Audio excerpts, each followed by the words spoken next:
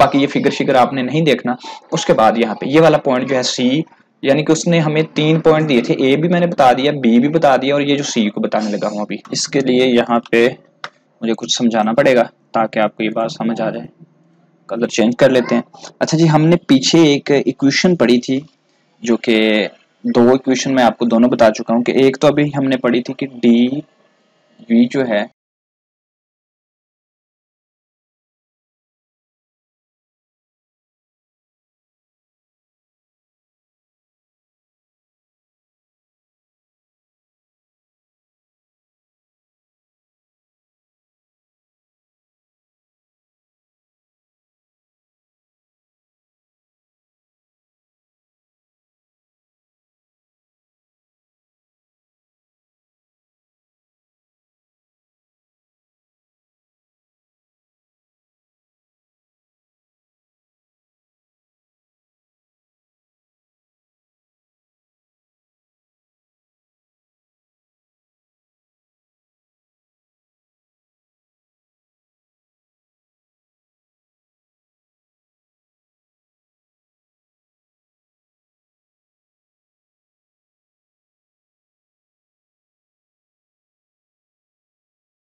तो यहाँ पे ये इक्वेशन देखिएगा, हमारे पास पीछे हमने एक इक्वेशन देखी थी कि जिसके अंदर हमने देखा था कि जो वॉल्यूम हमारा वर्क है वो P इज इक्वल टू जो है प्रेशर और जो वॉल्यूम था इसको साथ छोटा सा डी लगाना है यहाँ पे। ये इक्वेशन 1 थी और पहले हमने आते ही मैंने आपको एक इक्वेशन पढ़ाई थी P B is equal to ideal gas Boltzmann का, जो यहाँ पे छोटा सा बी भी लगाना है और ये इक्वेशन आपने पढ़ी थी, इसको इक्वेशन 2 का नाम दे दिया, ठीक है।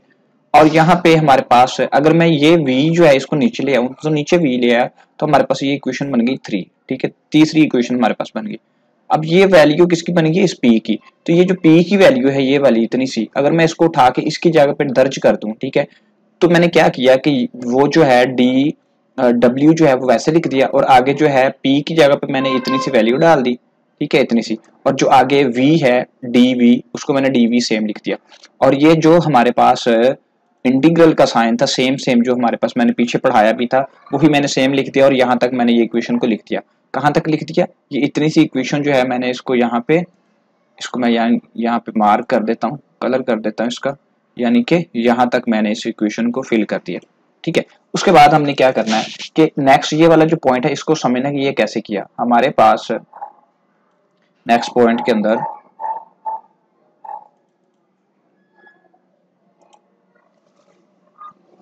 इतना सा जो पोर्शन है इसको मैं रख लेता हूँ और बाकी का जो पोर्शन है मैं उसको डिलीट कर रहा हूँ ताकि व्हाइट बोर्ड को जगह मिल जाए, ठीक है। ये जी हमने इतना सा पोर्शन जो है वो इसको साइड पे कर दिया, ठीक है, और इसको मैं यहाँ से डिलीट कर रहा हूँ। और अब देखिएगा ये वाली जो वैल्यू है ना इतनी सी, ये वाली वैल्यू और ये सारी ये है कांस्टेंट, इसको मैंने साइड पे निकाल लेना है। ये लाइन लगाई मैंने तो इसको मैंने माइनस और n और ये k और ये जो t, ठीक है, और ये जो d यानी कि v छोटा सा जो नॉर्मल v है इसको मैंने बाहर निकाल लिया और अंदर जो हमारे पास ये इन साइड की इक्वेशन आ गई। तो यहाँ पे हमारे पास एक फार्मूला होता है, फार्मूला के मुताबिक अगर हमारे पास इंटीग्रल होता है किसी चीज का 1/v, ठीक है, तो इसको हम लॉग की सूरत में लिख लेते हैं, यानी कि लोगारिथम की सूरत में लिखते नहीं, यहाँ पे v1 है और यहाँ पे v2 है, तो इसको मैं कुछ इस फॉर्म में लिख दूंगा कि लॉग हमारे पास ln लॉग के तौर पे लेते हैं v2 और सेम जो है ln हमने v1 कर दिया। तो वो यहाँ पे मैंने पुट कर देना, उसको पुट करने के बाद जब हम ln यानी कि b माइनस a होता है लॉग के अंदर, तो ये जो इतना सा फार्मूला जब हम इसका लॉग लेते हैं तो ये हमारे पास फाइनल वैल्यू जो है वो कुछ इस फॉर्म में आ जाती है। इसको यहाँ से डिलीट करके फिर जगह खाली करके बता रहा हूँ आपको कि ये वाली जो इतनी सी इक्वेशन है ये हमारे पास नॉर्मल एक लॉग रह जाता है। ये हमारे पास कानून थे 3 हमने 9th में पढ़े थे, ठीक है, v2, ठीक है, ओवर v1 ये वैल्यू पुट हो जाएगी और जो वैल्यू मैंने साइड पे बाहर निकाली थी वो सेम हमने साथ लिख देनी है। तो ये वही काम किया कि हमने जो वैल्यू साइड पे बाहर निकाली थी वो ये वैल्यू है हमारी, ठीक है। इसका मैं कलर चेंज करके इसको दोबारा यहाँ पे मार्क करता हूँ। जो वैल्यू हमने बाहर निकाली थी वो वैल्यू हमारी ये वाली थी, ठीक है। और जो अंदर की वैल्यू थी हमारी वो मैंने ये आपको बता दी कि ये किया हमने। और उसको करने के बाद हमने क्या किया, इस लॉग नेचुरल लॉग अप्लाई करके हमने v2 ओवर v1 कर दिया, तो ये हमारी इक्वेशन जो है सेटिस्फाइड होगी, ठीक है। बाकी का जो पोर्शन है उसको नेक्स्ट देखते हैं क्या किया इसके अंदर। 0.5 को देखिएगा, 0.5 के अंदर क्या है, इंटरनल एनर्जी जो है E ऑफ गैस डिपेंड किस चीज पे डिपेंड करती है, mall number of molecules n पे डिपेंड करती है, ठीक है। और जो उसके अंदर मॉलिक्यूल कंटेन है उन पे डिपेंड करती है, और टेम्परेचर पे डिपेंड करती है। जो टेम्परेचर यानी कि ये जो n की वैल्यू है इस पे डिपेंड करती है, और T जो टेम्परेचर है इस पे डिपेंड करती है। R की जगह पे उसने 3/2 लिखा है, ठीक है। इसको आपने ऐसे बस याद कर लेना, इसको मैं ड्राइव नहीं करवाऊंगा, लेक्चर ऑलरेडी तकरीबन वो 40 मिनट का हो चुका है, तो इसको आपने ऐसे याद कर लेना। इंटरनल एनर्जी जो है वो उसका यहाँ पे उसने वैल्यू लिखी है, इसको आपने MCQs के तौर पे याद कर लेना है। कहता है कि अगर फ्री एक्सपेंशन होती है ऑफ द गैस, और वर्क वो कहता है कि it does not do any work in this case, अगर वो कहता है कि फ्री एक्सपेंशन भी है वो कोई वर्क भी नहीं करता, इनिशियल और फाइनल जो इंटरनल एनर्जी है वो भी वो कहता है इक्वल। इस सूरत में क्या इक्वेशन है, इसको ये जो नीचे की इक्वेशन है इसको भी देखिएगा, दोनों को कवर करवा दूंगा। इसको मैं ये जो हैंड आउट्स आपके उनका जो कमजोर बच्चे हैं ना, काफी ज्यादा कमजोर बच्चे हैं, उनके लिए ये फाइल्स बनाई हैं, काफी ज्यादा फाइल्स हैं, लेक्चर वाइज बनी पड़ी हैं। ये आपको मैंने दी भी थी, लेकिन आप लोगों ने अपनी हरकतों की वजह से ये फाइल आपको अब नहीं मिल रही, क्योंकि आप लोग हमारी फाइल शेयर कर देते हैं आगे, और जिसकी वजह से हमें क्या बेनिफिट फिर इनको बनाने का। तो लिहाजा मैं वो फाइल से ही आपको बता रहा हूँ कि हमारे पास इंटरनल एनर्जी का जो सिर्फ गैस किन चीजों पर डिपेंड करती है वो पॉइंट मैंने बता दिया है, ठीक है। ये आपने MCQs के तौर पे याद कर लेना है, ठीक है। और यहाँ पे अगर वो कोई वर्क नहीं होता तो मैंने बता दिया आपको, अभी तर्जमा भी करके दिया कि E1 जो फाइनल और इनिशियल वो बराबर हो जाती है। आगे फर्ज करें कि जो पॉइंट आपका ये वाला है, इस पॉइंट को कवर करवा रहा हूँ कि ये हमारे पास डेल E C और ये डेल्टा T के बराबर कैसे है, इसको समझिएगा। कि फर्ज करें कि सिलेंडर है, यहाँ पे लिखा भी पड़ा है कि कांस्टेंट वॉल्यूम है उसके ऊपर, ठीक है, और हीट वो कोई मतलब प्रोड्यूस करना स्टार्ट कर देता है, ठीक है, टेम्परेचर बढ़ाने पर, ठीक है। तो यहाँ पे हमें इक्वेशन मिलती है, आपने पीछे भी जो है इसको पढ़ा हुआ है इक्वेशन का। हमारे पास जो एनर्जी का जो मतलब है वॉल्यूम है, डेल क्यू से इसको जाहिर करते हैं, वो हमारे पास सी और डेल टी के कैपेसिटेंस जो है और टेम्परेचर, यानी वो कितना उसको कैपेसिटेंस उसकी क्या है, उसको कितना कबूल करता है, और टेम्परेचर का जो मल्टीप्लिकेशन है। हमने ये लेक्चर नंबर तकरीबन आई थिंक पढ़ा था मिड में या फाइनल में, मैंने कहीं पढ़ाया आपको। उसके बाद ये जो सी है इसको स्पेसिफिक हीट कांस्टेंट कहते हैं, मैंने ये लेक्चर नंबर आपको पढ़ाया 25 के अंदर। और यहाँ पे वो कहता है कि इसमें जाहिर हो रहा है कि वॉल्यूम तब्दील नहीं हो रहा, मतलब क्यों, क्योंकि हमने वॉल्यूम को कांस्टेंट कर दिया, ठीक है। ये चीज लिखी है, जब कोई चीज कांस्टेंट है वो चेंज नहीं हो रही तो उसको फिर जीरो से मेंशन कर देते हैं ना, डेल वी जीरो लिखी हुई है, ठीक है, डेल वी जीरो हो जाता है उसका जब वो कांस्टेंट है। तो यहाँ पे हमने एक रिलेशन पढ़ा था, अभी मैंने पीछे पढ़ाया था कि जो हमारे पास वर्क है डेल W के नाम से उसको जार किया था, उसके अंदर हमने P और डेल V लिया था। लेकिन अगर हमारे पास ये जो V है, अगर ये कांस्टेंट है, ये जीरो हो जाए तो यहाँ पे जीरो लगाएंगे तो P भी जीरो हो जाएगा, ये भी जीरो। इसका मतलब है कि कोई वर्क नहीं होगा, टोटल इक्वेशन जो है उसके अंदर जो ये वर्क है वो जीरो हो जाएगा, जो कि साइड पे मैंने मेंशन भी किया हुआ है यहाँ पे, ठीक है, ये मेंशन भी किया हुआ है। अब ये वाली जो इक्वेशन है ऊपर वाली, इस इक्वेशन के अंदर हमने यहाँ पे Q की जो वैल्यू है हमारे पास, हमने फर्स्ट लॉ ऑफ थर्मोडायनेमिक्स के मुताबिक ये चीज पढ़ी थी। ये फर्स्ट लॉ ऑफ थर्मोडायनेमिक्स, इसको मैं हाईलाइट कर रहा हूँ यहाँ पे, ये फर्स्ट लॉ ऑफ थर्मोडायनेमिक है, ठीक है। इस लॉ के मुताबिक हमने पढ़ा था पीछे कि डेल्टा ई प्लस जो है हमारे पास जो वर्क हमने किया वो होता है, ठीक है। यहाँ पे हम ये कहते हैं कि ये जो वर्क की वैल्यू ऊपर जीरो हो गई है, अभी ये जो जीरो हो गया ये वाला, इसको मैं इसकी जगह पे पुट कर दूं तो मैंने इसको जीरो कर दिया, ठीक है। और जो डेल ई है उसको मैंने नीचे सेम लिख दिया, ठीक है। और ये जो डेल क्यू है इसको मतलब मैंने एज ले लिया कि यानी कि जो एनर्जी है डेल क्यू और डेल ई जो है ये बराबर होगी, ठीक है। यहाँ पे मेंशन किया है इसको ऊपर, वो यहाँ पे डेल क्यू ही लिखना था, ठीक है, वो बाय मिस्टेक यहाँ से मिस कर दिए, यहाँ पे डेल क्यू है, ठीक है, ये डेल क्यू, नीचे आके डेल क्यू और डेल ई बराबर हो गए तो ये यहाँ पे लिख दिया। तो ये यानी कि आपका जो रिलेशन है ये यहाँ पे हमारा सेटिस्फाइड हो गया, ये वाला, कि हमारे पास डेल जो क्यू है और जो डेल ई है ये दोनों बराबर हैं। कब? जब जो हमारे पास वॉल्यूम है वो कांस्टेंट है, ठीक है, यानी कि जब वॉल्यूम हमारे पास कांस्टेंट है तो ये रिलेशन जो है वो बराबर आ जाता है फर्स्ट लॉ ऑफ थर्मोडायनेमिक के मुताबिक, ठीक है।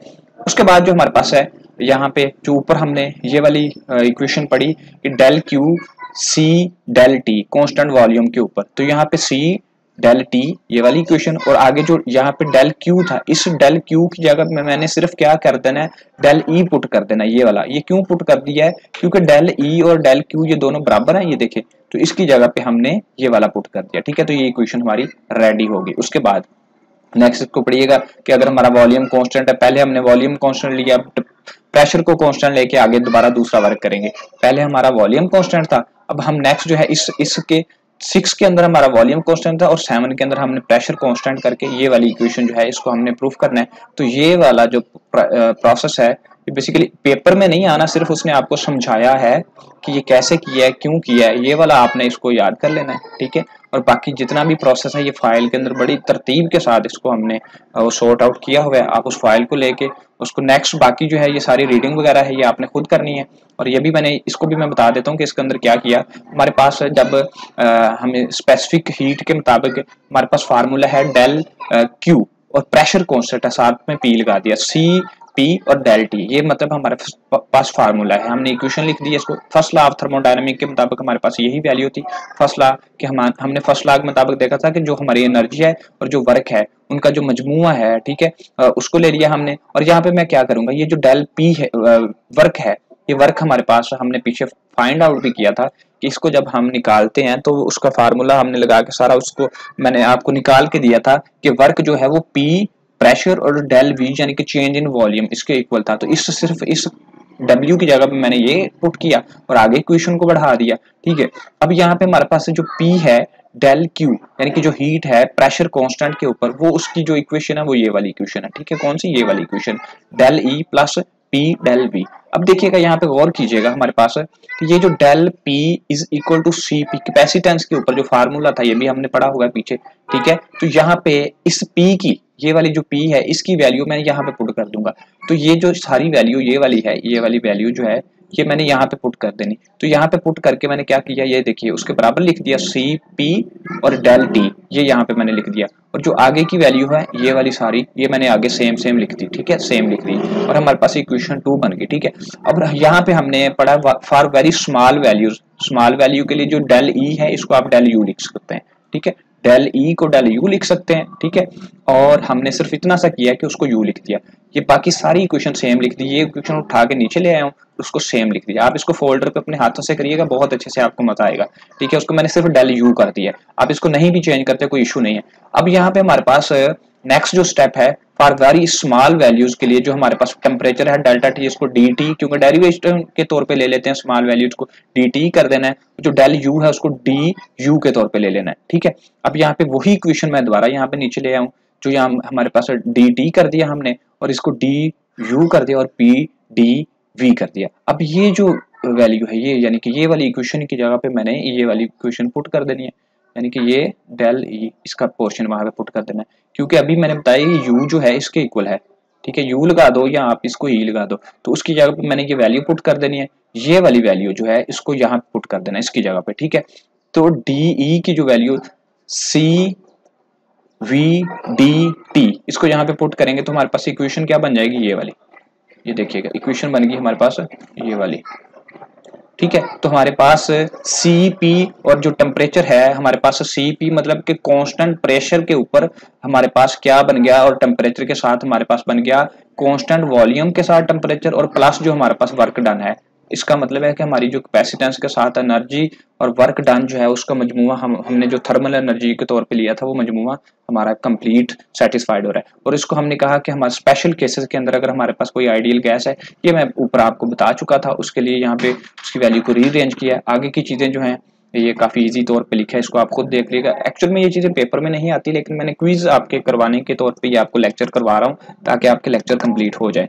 ये सिर्फ कंसेप्ट आता है, ठीक है, और शॉर्ट क्वेश्चन में आपको बताऊंगा कि कौन कौन से करने हैं। ठीक है, ये सारा कुछ पेपर में नहीं आता, बाकी ये सारा काफी इजी है, मैंने इस पे सॉल्व भी किया हुआ है, आप इसको फर्दर जो है देख सकते हैं और आगे मूव कर सकते हैं। ठीक है, आई होप सो दैट कि आपको ये कुछ ना कुछ हेल्प करेगा लेक्चर, और मिलते हैं नेक्स्ट लेक्चर में। ये बहुत ज़्यादा लेंथी लेक्चर हैं, इनको कवर करवाना एक वीडियो में बहुत डिफिकल्ट रह जाता है।